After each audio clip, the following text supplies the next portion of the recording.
Наместо инфраструктурни и економски успеси, албанците во Куманово бројат убиени, изјави Орхан Ибраими. Тврди дека ги уби Дуи преку монтирани политички процеси во дивата населба која е преименувана во населба на јунаците.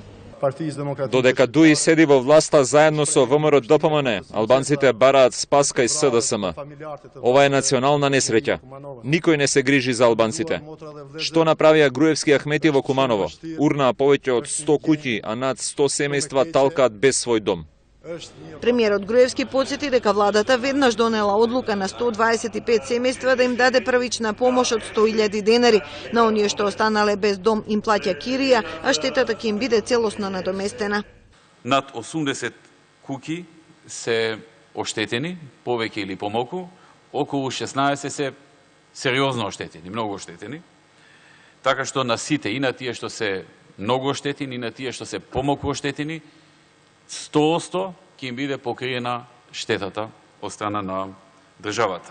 Собраниската говорница се злоупотребува со лаги и навреди кон Дуи, реагираше Талац Џафери, но според ДПА најголема злоупотреба е неприсуството на министрите од Дуи на седниците за пратенички прашања.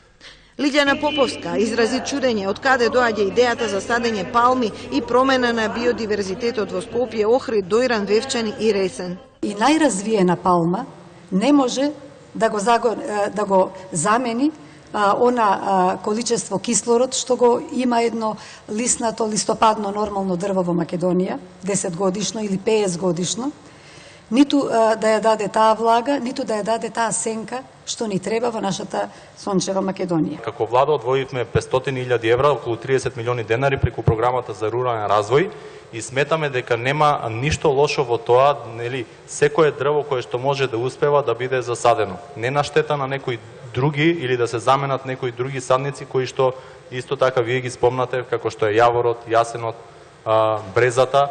И оваа седница за пратенички прашања беше сватена главно како можност за афирмирање на тековните проекти на владата.